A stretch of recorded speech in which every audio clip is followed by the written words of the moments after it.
Welcome to the AI and Education Podcast, Ray. How are you? I'm good, Dan. I don't think you've ever sung to me at the beginning of the podcast before. Is this part of your Only good musical mood. week?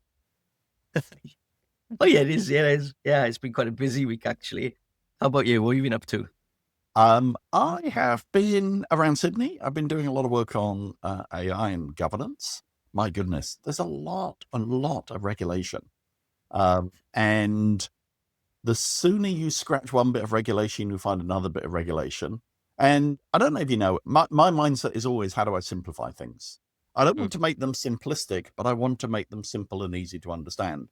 So I'm taking all of this complexity and boiling it down to, okay, this is what we have to do as an organization. So I'm working with some education organizations around this. And then how do we then make sense of this to staff? Because the last thing they want is another 26 policies. So how do we boil it all down and how do we relate it to things going on? So it's been an interesting week, Dan. How about you? What have you got? I've been lots of schools this week. I've been big shout out to the Redlands team, St. Margaret's, Berwick in Victoria. And my great chat with Alan and the team at CNET this week. So yeah, there's been a lot going on, lots and lots happening. So yeah, AI and policy hasn't been on my agenda. It's been more practical stuff, but I'm picking your policy thing there because I'm sure there's lots of people listening in, you know, having a shudder about their policy. And when you talk about governance and policy, like, what does that mean? What's the practical thing that you do to simplify this? Do you have to look at all of the legal frameworks and then try to mush them together? Yeah, so it's understanding how much extra guidance or policy, let's call it guidance, how much extra guidance do people need when we're starting to think about how they might use AI inside a school, TAFE or a university, and how much is just tweaking of the guidance they've already got. So everybody's already got a privacy policy. Now, when you add AI to it, then it changes it a little bit. For example, data that you create with AI that is related to an individual is treated as real data in the privacy policy. I'm looking at you, Dan. If I asked AI to create a description of you and I was going to put that in my system somewhere, like Dan is dark haired, looks like you're wearing a dark shirt today. Yeah. So if I create that and stick that into a system, that's covered by a privacy policy, even though it may or may not be true, because we've just invented it by asking AI a question.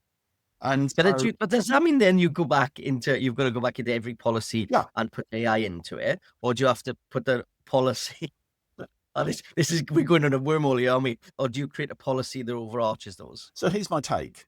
It appears that you do need to have an AI policy, but how do you minimize that? And part of it is, well, it just makes sense that we update the privacy policy. Here's a real example. Most privacy policies talk about social media, like take a staff policy about using data. You will talk about social media, and we all know you don't put kids' data on social media. And so maybe you just adjust that and go, and you know what? You shouldn't be putting it into ChatGPT either, or into AI tools. And so you don't need to go and write that into a long, complex policy somewhere. You just update your privacy policy. But then there are some bits that you then need to have. So things like decision-making with AI, that probably needs to be a policy somewhere that your staff and stakeholders understand about how you do that. And especially if you are making decisions with AI, one of the requirements is there's got to be a way for somebody to appeal an AI decision. So you've got to tell them in a policy somewhere, this is the person you can go to if you want to have a discussion or appeal something that's been decided with AI. Yeah. Okay. And so it's simple, but in an organization where, you know, we love policies in education, where there might be 20 or 30 policies. Step one is, which ones of these maybe need a tweak of an update? Which ones of these maybe need a bit more major work? And then the next step is, okay, now how do we help staff to understand what they can and can't do? That's fair. Because it's crazy what everyone is doing. It is. Yeah, it is. It's just interesting. I'm sure people listening in will go, I'm wrangling with exactly that issue at the minute. And every time I go into schools, you know, and then the reason I asked was I was in the school yesterday and they had an AI task force and they were working on the AI policy. And then, yeah, no, everybody does it differently, and Yeah. if you want to simplify it, Yeah. And that's absolutely. exactly right. My mindset is always, how do we make this as simple as possible? And how do we make it as simple to understand? And analogies are great here. That's why the social media analogy is great. You wouldn't email your student list to your personal Gmail address. So why would you put it into ChatGPT? Yeah, So, fair. same kind of things. So we got lots of news and research to God, catch let's up get on away today. from governance, because that's not. Everybody's closed the episode down now. Bring it back on. Replace Spotify. Start again. Okay, Dan, this is a news and research episode. This is the Yes. last episode of Series 14. We've now done 12 episodes in Series 14. So that's 3 months worth of Series 14. This week, news and research. And as always, Dan, you'll never guess what? There has been AI news. Yay. Okay. Well, we're still in jobs then anyway. Let me talk about the interesting article I found that I think is really, really useful. There's a lot of conversation almost every time I talk to people about AI about what are the jobs of the future? You know, what should I do to make my career AI safe and my role AI safe? And part of it is there's all this data flying around about junior jobs disappearing and AI disrupting this, that, and the other. Yeah. Some of which I think is not accurate. Like a lot of the jobs that have disappeared haven't disappeared because of AI. I've seen a chart that shows that on the first day that ChatGPT was launched, people stopped hiring software engineers. Yeah, it's ridiculous. Like, things never happen that quickly. But one of the questions is, well, what jobs are going to be created? What's new happening as a result of AI? And there was a super article in the Washington Post about jobs that are being created at the moment. And so, interesting stat, 20% of US professionals have got job titles that didn't exist in the year 2000. So in the last 25 years, 1 in 5 workers have got a job that's been created since then. And now, I think that's getting faster and faster with AI. Yeah. So we know that some jobs are under threat, like entry-level lawyers. But here's a list of the jobs that are being created. I'm looking forward to this one. You were going to love some of these. Engineers not in there. So AI conversation designer. Okay. So think about that. Let's put it into the context of, let's say, a customer service department. If you're going to start doing some of that customer interaction with AI, then you're going to want that conversation to be a positive one for the customer. So it might be, what's the personality that we're going to communicate with people in? What is the flow of the conversation? A bit like with a call center, where it's like, warn them that this call is being recorded, then ask them what their query is about, then start to answer it. And so designing that conversation with AI becomes a profession. And so skills inside there are psychology, English, script writing, prompt engineering, context, like a mix of human skills and technical skills to be able to do that. Second new job, knowledge architect. And when you think about it, knowledge used to be structured in a way that was one way. I was taught to use the Dewey Decimal System in the library. And then you get a book and go, well, does this belong in travel, or does this belong in geography or whatever? Shelf in the background there as well. It's already Dewey Decimal. Well, at least I'm not one of those heathens that arranges their books by cover. Anyway, so if you think about the way we can do things now, where you can have multiple tags, knowledge is embedded within books, not the book itself, but actually individual sentences or whatever. So think about how you might design that for AI. So knowledge architect, interaction designer. Now that's been growing anyway. If you think about your favorite mobile apps, they have an interaction that's really, really useful. And then you go to another app and the same thing doesn't work in that app. And so there's a whole load of things like that where you think about how do we optimize the interaction? User interface design. Not physically, but if you're thinking about AI, it's going to have conversations and things like that. Yeah, love it. An AI artist engineer, growing in the film industry.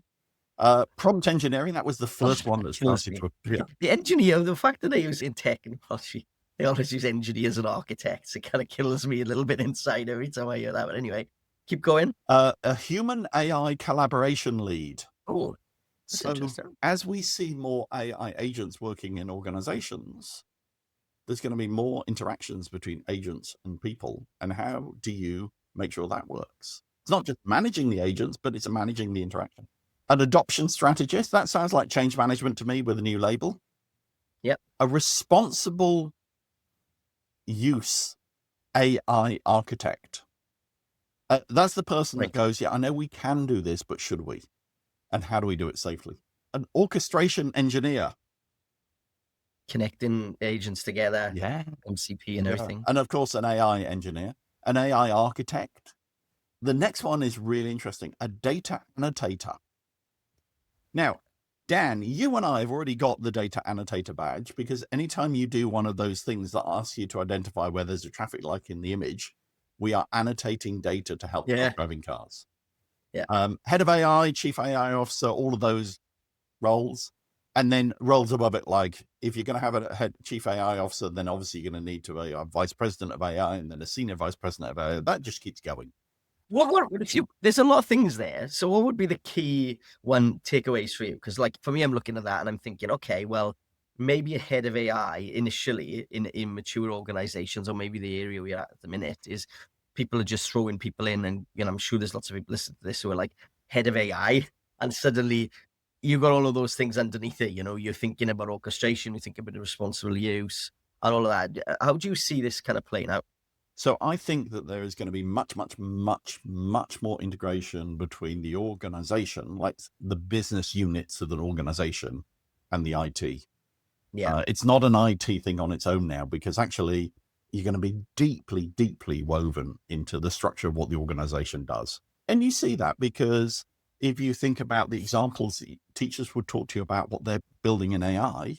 It is an IT system, but they can build it themselves. And so I think it's that combination of technical skills and business skills. And it's the combination of what are the things that AI aren't going to replace. It's IQ and EQ, that communication skills, empathy for the customer and the customer's problems, or the student and the student's problems. And one super skill that I believe in is asking better questions, because the difference in output I will get from AI to somebody else might be defined by them asking a better question or me asking a better question. Yeah, that's very true. And I like the way you've linked those things together there, the social skills, because I do worry, I know I said on the pod before, when you advising people or you're a teacher advising people and we go, oh, the soft skills count and all this kind of stuff, you know, it's not that tangible for kids. They kind of don't know, well, how do I get that? You know, is this something I'm innate with? I can't get a badge for problem solving or whatever. So I like the way you illustrated how they melded together. But we got to keep going. Okay. What's next? It's a friend of the podcast, CNET, right? Yeah. So do you remember Lee and Prem? We had them on, I think it was late last year, talking about what they were building with cechat, which was their education chat specifically for the Catholic schools. They had 12,000 teachers using it. What is really fantastic is that they've now gone back and said, okay, what have the teachers built? Because they allowed teachers to build agents in cechat. And an agent might be something that's like, oh, pretend you're William Shakespeare and help a student have a conversation about your work. Or it might be, let's build a lesson planner. Anyway, they went back and looked at the 2,000 agents that they built, and they have now categorized them.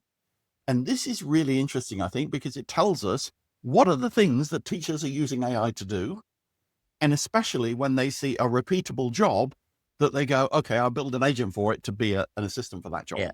So 18% of them, so 1 in 5, are reporting and commenting. So like report writers, comment generators, that kind of stuff. So that's 1 in 5 of them are just in that little category of, okay, how do I communicate more easily with the student without having to write every single word myself? 13%, second most popular, were tutoring and study buddies. Now, this is often what takes the headlines. Yes. Yeah, you think of Conmigo and things like that, but it's the second most popular use, not the top use. I think because the top use is all about how do I save myself time in order to provide more time to do the things that are more important. So tutoring and study buddies, number 2. Number 3, lesson and program planning. You know, I need a lesson plan for this. I need a template for an assessment. I need to generate success criteria, all the things that you have to do once you've written mentally a brilliant lesson plan. Oh, I'm going to teach them this. It's going to be all about this. It's going to be awesome. Oh, no, now I have to do the paperwork. The interesting thing about the stats as well is they actually say how many agents they've created. So in cChat, it creates agents. So we talked about agentic AI, and this year is the year of agentic AI, and people talking more about that. So people have gone in and created 170 or more agents to support them with lesson planning. So their own little intern just there to support them with lesson planning. That's amazing. Yeah. The fourth most popular use case is assessment of feedback.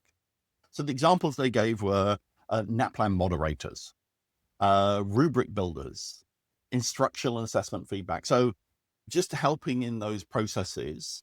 And it's not the number one use case. And I think I'm relieved about that because we know it's not consistent. We know humans aren't consistent as well, but there's still lessons to learn about the best way to be able to do that.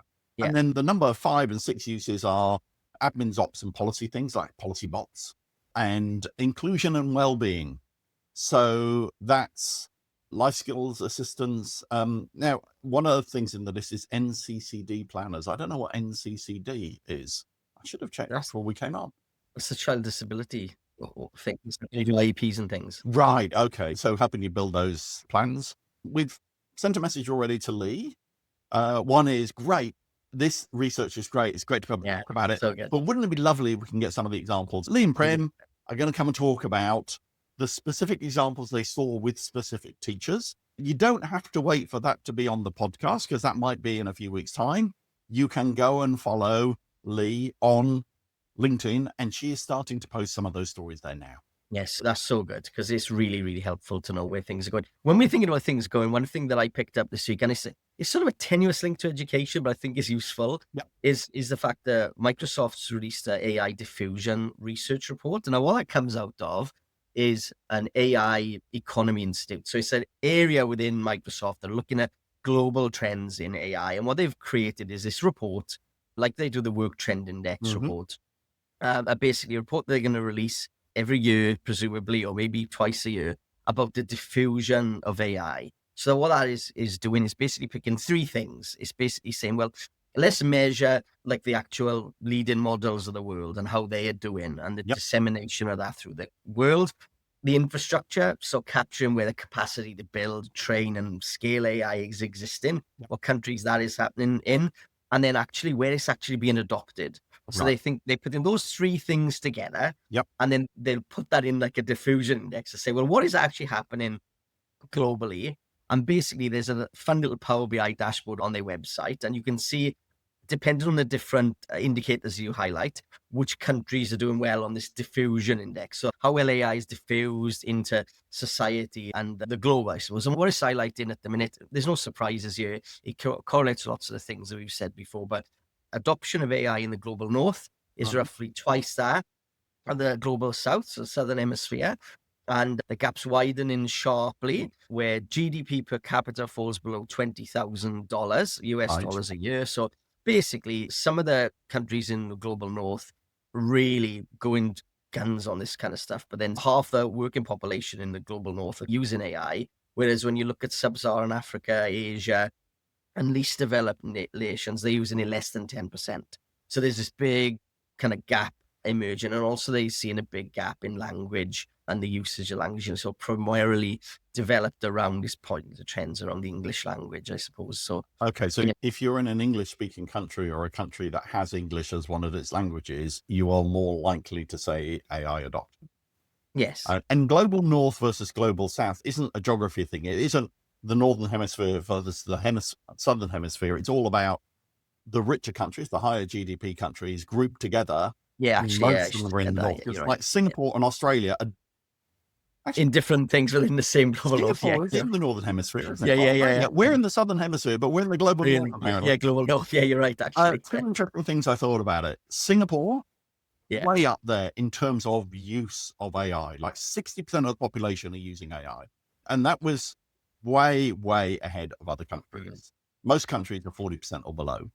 The second thing I thought was interesting is, do you remember over the last few weeks, Dan, we've called out about the fact that Vietnam is showing up as yes, that's right, really strong users of AI across education. Yeah. It's not showing up in the general population yet. They're still in the rest of the mix.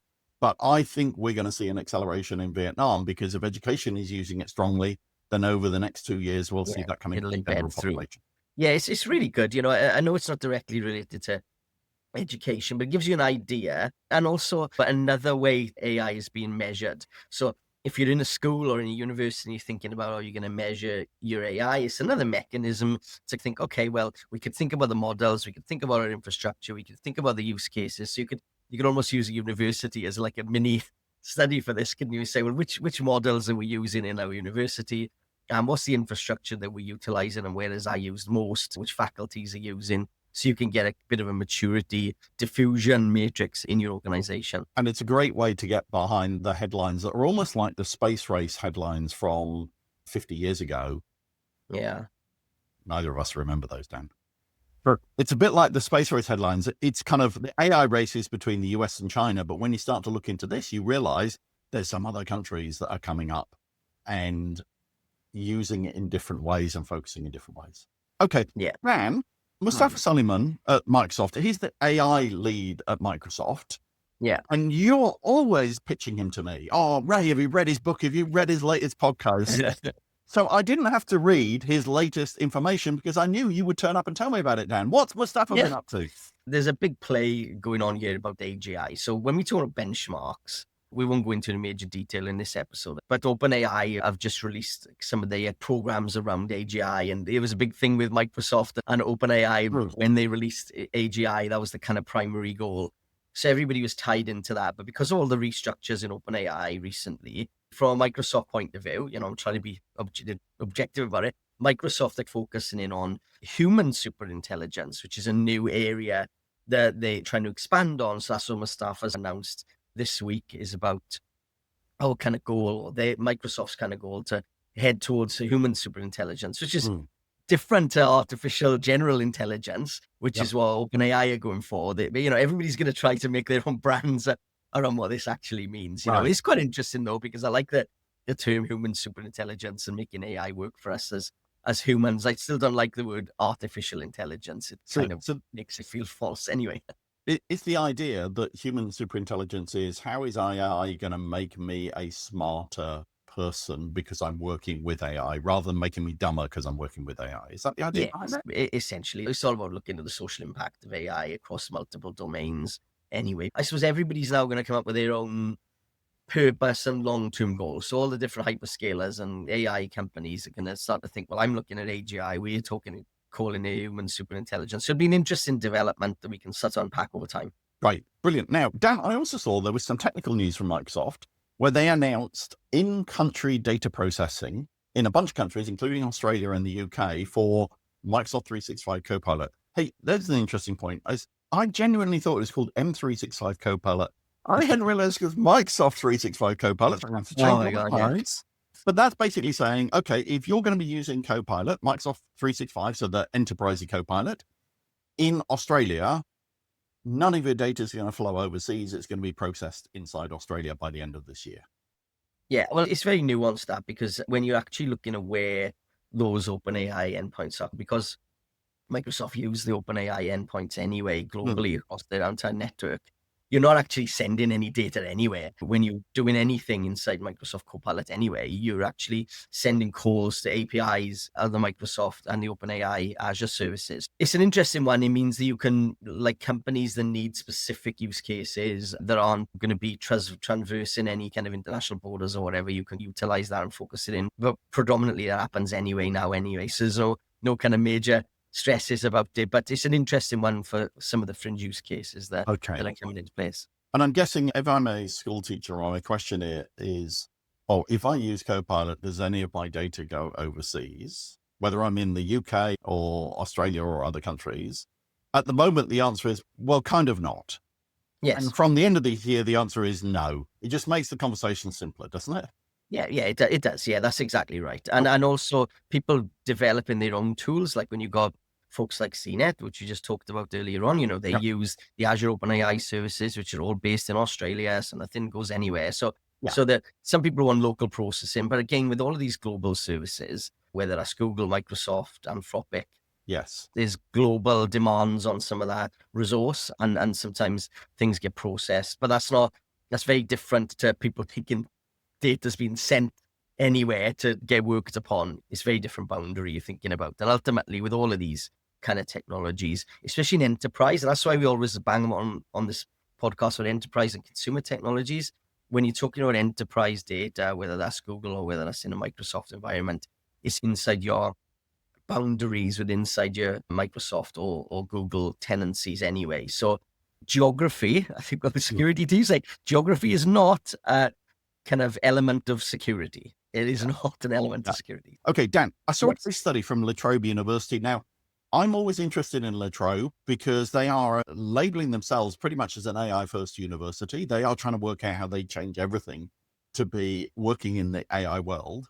I saw a case study came out from the Microsoft team about Troby, which is the staff chatbot that they've built with the Microsoft stuff. And what they did, and this is really interesting, is they had 10,000 knowledge base articles across like HR, finance, IT, all those teams where you've called the help desk and you know what the help desk is doing is pulling up an article and reading off to you. Oh, have you turned it off and on again? All of those steps. So they have taken those 10,000 articles and fed them into Troby and then built Troby in such a way you can ask a question. It works out what kind of question it is and which kind of department you should be talking to. And then it goes to the documentation for those departments. Go, oh, right, I can help you with that question. Yeah, that's but then shout out to the team there and Clint and everybody else that have been working on this. Clint Harris has been working on this for a while from Microsoft side with their team there. It's just phenomenal. And again, going back to your first point about those new jobs and things, this is where we're starting to deviate, I suppose, listening to that and reading this article from a normal, say, an easy, front end Google Gem or a Microsoft Copilot agent or whatever it might be, to something where it's bespoke. And this is done in Copilot Studio, which means that you can branch off, like you're saying there about orchestration. So if Ray asks this, then we're going to go and do this. If Ray asks that, then you might even pass to another agent that deals with that, So a really, really interesting kind of use of orchestration there. The other interesting thing that struck me out of the story is that they've got it for staff at the moment, and they've replaced their existing chatbot with new Troby, but then they're going to expand it out to students in 2026. And I think that's a really good idea to do it in stages, because I kind of feel like an internal chatbot for staff is different to building something for customers or for students, because customers or students are sometimes, they have different intentions. Like, yeah, true. How do I get the information in order to let me do something I'm not allowed to do? And so testing it first with staff, giving yourself assurance of the quality and the way that it is able to handle queries, and then expanding out is the right thing to do. Don't run a project where you go, oh, we're going to give it to 1 million users first. Yeah, but that being said, the Australian unis, like you brought up before, are massive. And I'm thinking so many casual staff there. So it is hard to onboard all those people. And even as a student myself, you get in and you don't know what half the tools are and you don't get very amazing onboarding because there's so many people. So, I'm sure just the staff alone is going to be a feat to get through, amazing. Okay, so that's the news on Microsoft. I saw that Google released a new paper on AI and the future of learning. So this is Google very much coming out and saying, we are going to have strong opinions about learning and learning in the world of AI. They talked a lot about learning science and how they want to try and integrate learning science into their AI tools at scale. I think we've talked about this a little bit. There's a bunch of work going on in their research labs around that. And they also focused on how does AI help us with universal access? How do we break down literacy barriers or different ability barriers or language barriers? Because AI can potentially help in that area. And then what do we do about helping teachers? Yeah. And this is a good report. I think this is good sentiment in it. Yeah. And I think take the label Google off it. This is a really good, insightful discussion about what is the interaction going to be between AI and learning and how do we keep it positive? So I think it's great. Yeah, definitely. And, there's a lot of people speaking cynically about this. There's lots of academics like Neil Selwyn and the like, who kind of push against big Mm. tech quite a lot. And similarly, we talked about Microsoft Report. This is a Google one. And if Google do and Microsoft do start to follow the lead of educators in Mhm. this area, and the consumers actually really do create products that are solving solutions for educators, not things that they think about think that educators want, then that's going to be great. Okay, so here's a phrase I've come across recently a number of times, which is don't talk about us without us. This was universities thinking about how do they provide students and services. Well, if you're going to talk about students, have students in the room.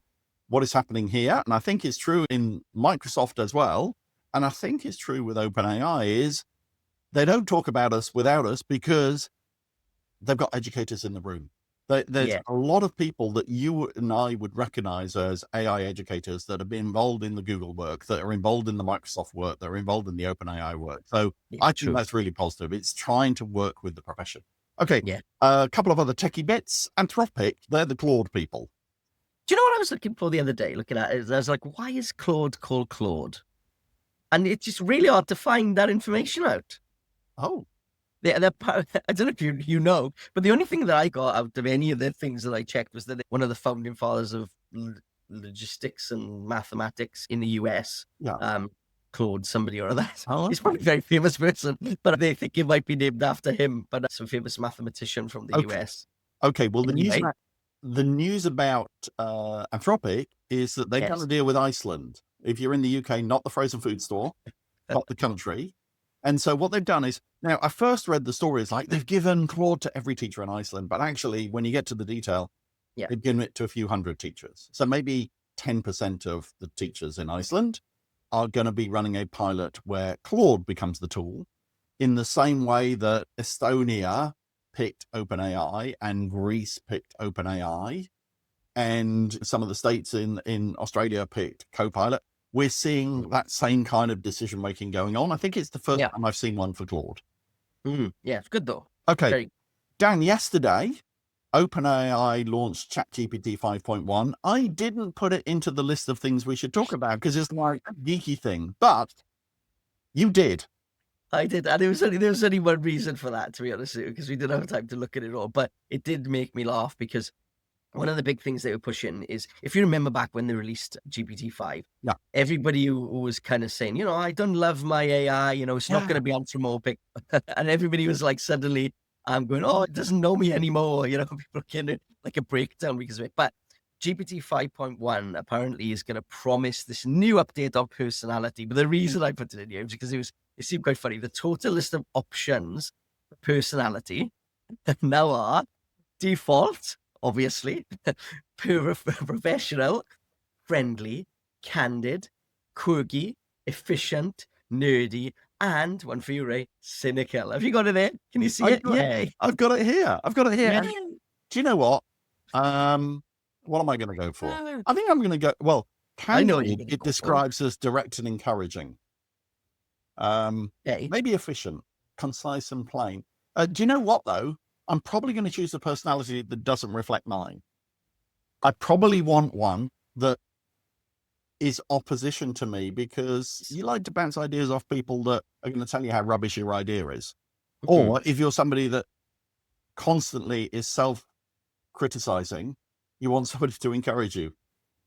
Okay, so Yes, straight shooting, Gen Z, traditional. okay. Long. Dan, just to mention a couple of competitions for schools to get involved in. So CSIRO in Australia Yes. is the National Research Organization. They are running a competition with Kaggle. Kaggle is a big data science competitions website to predict posture biomass from images. Take a picture of a field and it'll tell you what the biomass is. And at the moment, it's a pretty complex process because a farmer has to go to a field and, dig out a little bit and clip it and weigh it and do all kinds of things. Yes. What they're saying is, hey, can we predict the biomass from a photo? Because then you might be able to do it at satellite and all that kind of stuff. It's an important question, but I thought I'd mention it because, wow, what a great capstone project for students to be able to get involved in that, to be involved in a global competition. There's prizes at the end, and I have seen students groups win these competitions. So if you're interested in finding something for your students to get involved in, maybe in undergraduate, maybe in top end of high school, go to the show notes, find the Kaggle link and go and have a look at it, because anybody from around the world can take part in it. That sounds amazing. And the other one was the US Artificial Intelligence Institute. Now, that's a private organization, nothing to do with government. Right. They are running a hackathon next June where 50 high school teams will come together to solve real world challenges with AI. But between now and then, they have got a whole series of processes with schools getting involved to get into the qualifying rounds and getting professional certification. So there's a process by which they will fund the courses for students to be able to do AI professional certifications. So we'll put the link in the show notes. Okay, Dan, here's an and finally. If you're used in the UK, often the news finishes with an and finally, which is kind of vaguely humorous. Well, I assume that my conversation between myself and AI isn't somebody else is going to look at. In the same way that when we're not recording, I assume our chats are private between us. But it turns out, if you're a government official, it can be FOI'd if it's not confidential. So a public servant in Australia was using ChatGPT to help them write speeches. So the press just did an FOI request and said, we want to see that conversation. And they got it because it wasn't confidential. There's another scary thought. Yeah, that's an interesting one. And this is going back again. I know we keep banging on about this, or I do anyway, the enterprise versus consumer stuff. It's very important for teachers and for school leaders. If there's a fraud incident in a school, right? There's something happens there, then you need to have the ability to be able to freeze somebody's electronic footprint so that you can go back and find out what emails have gone through, what documents have been worked on, what team chats have happened. And you get all kinds of mechanisms in platforms to manage that. And similarly, when you use enterprise tools, you've got the ability to do that with chats in an enterprise platform, because you want to see if there's any security or privacy breaches that have happened there. But obviously, if you're using consumer tools and things as well, and freedom of information requests, you're opening up all kinds of things, aren't you? So interesting. Well, actually, it's now saying it can become part of the official record. So that's probably a good reason why when you want to ask about how you treat your boils, you go and do that in consumer ChatGPT, not in your work-based. Yeah, true. Okay, Dan, it's a news and research episode. We've run over again, but so let's just do one research paper. The paper is called Teacher, Peer, or AI, Comparing Effects of Feedback Sources in Higher Education. So this is a bunch of students, 90 students, where they randomized where they were getting feedback from. So were they going to get feedback from a teacher? Were they going to get it from a peer, another student on the course? Or were they going to get it from a large language model? And what they found was the source affected how they felt about the feedback. Yeah. So if they thought that the feedback came from a teacher, they thought it was less fair and they were less likely to accept it than if it came from another student or from a large language model. This is really interesting because I think we're seeing this again and again, which is I am prepared to accept feedback from a large language model, from a non-judgmental AI, better than from a human.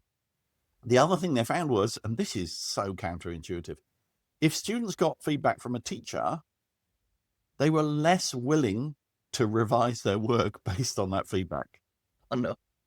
So if ChatGPT says to me, Ray, you've done a bad job here, rewrite paragraph 1, I am more likely to do it than if a teacher tells me to. Wow. That's hell, isn't it? And this is really important. Teacher feedback actually led to biggest improvements in the quality of their writing. So the feedback I get from a teacher is more accurate and is going to serve me better. But mentally, I'm not prepared to accept it in the same way that I would accept feedback from an AI telling me I'm an idiot. Yeah.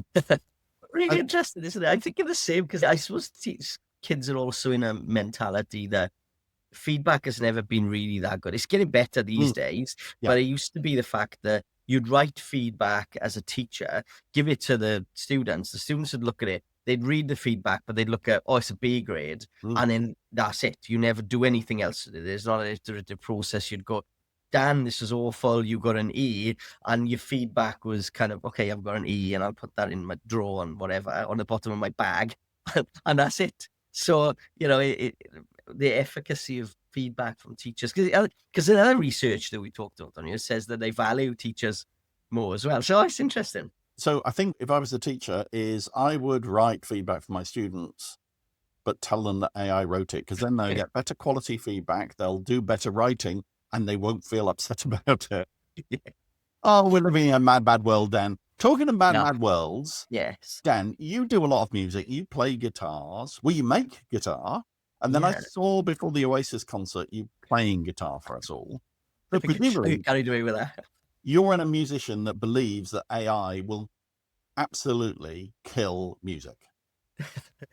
Well, no, because to follow your story there. So what happened was, about 3 months ago in Microsoft, there's a machine learning group that catch up, and they did a competition to say, hey, can you create music? You can do whatever you want. You can try to develop a song, work with AI, do music video, anything you want to try to show creativity in this competition. So I just entered it for fun, because what I did, one of the categories was human and AI creativity. So I basically used the actual Copilot at the time. So I used Copilot to generate lyrics for me. So I got it to, I spent the time trying to generate lyrics and telling it about myself and about my family and about where I live and where I came from, and then see what lyrics it came up with. Nothing too smart with that, but I was just experimenting with the lyrical compositions and things. And then I asked it to put some codes to it, some guitar codes to it, and then give me some kind of flavor on how that might work. So it was all like, it's just interesting in the creative process. And then I was able to play guitar to those lyrics, and I was like, oh, that's pretty cool. And then with all I learned from that, I then put that into Suno. Suno is pretty easy to do, but then I tweaked Suno to bring all of those bits together. But then it just wasn't clicking for me, so that I was experimenting with it and seeing what we could do to bring it all together in a bit of a better way. So then I kind of made it into a bit of a disco theme, like an 80s theme, because I was like, this isn't drive, this isn't doing anything for me. There's no, I came up with this song and it just was a bit boring, to be honest. Yeah. So then I was using AI to make it a bit more funky. Okay, question. Was it country and western, Dan? No, it was 80s. Well, it started country. Yes. I know where you're going with that. Yeah, because it always kind of defaults to country western stuff. I know. Well, the reason I ask is that the #1 country and western charts in the Billboard charts over in the US this week, AI generated. Wow. So AI is on the top of the charts. Now, it's for country and western music. For any country and western fans, I'm sorry, but, but I'm wondering, Dan, if you're going to be on top of the Billboard charts next week. Why don't we not judge that? Why don't we leave that to our audience? Normally, we play out the podcast with the theme tune. This week, Dan, just for you, we're going to make your track listened to by 1,000 people or a couple of thousand people. We'll play out with your view. It's very fake, but it was an interesting process for me, to go through that creative process. I wish I could have ended it on the guitar piece, and I would have spent longer. It would have been good to go through a proper door and record my guitar and stuff. Whereas in the end, I kind of got all the creative stuff sorted, wasn't doing the right thing. And then I kind of Suno stuff to kind of jazz it up a bit for me and make it a bit more like a funky 80s track. So enjoy this song. It's random. Okay, I'm going to admit to the audience, when you sent it through to me, my first reaction is, oh, a Eurovision banger. Okay. Thanks very much for sharing that, Dan.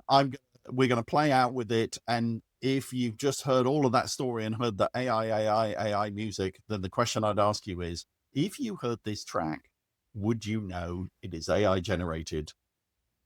And if you love it, Dan is signing copies of the Platinum CD. Thanks, Dan. See you next week. Cheers. Bye.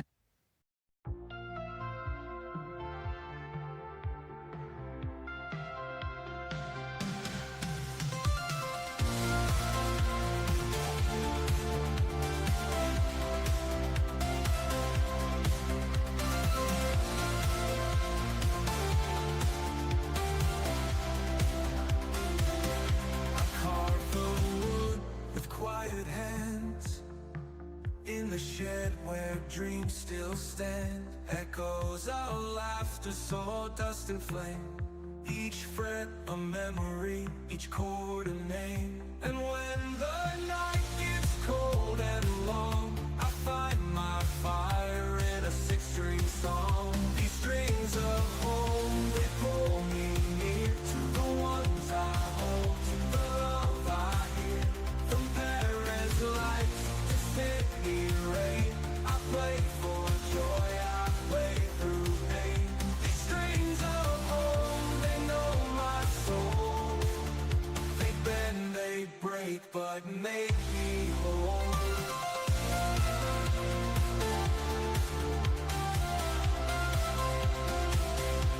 Tom's got fire, James runs fast, Megan dances like the past.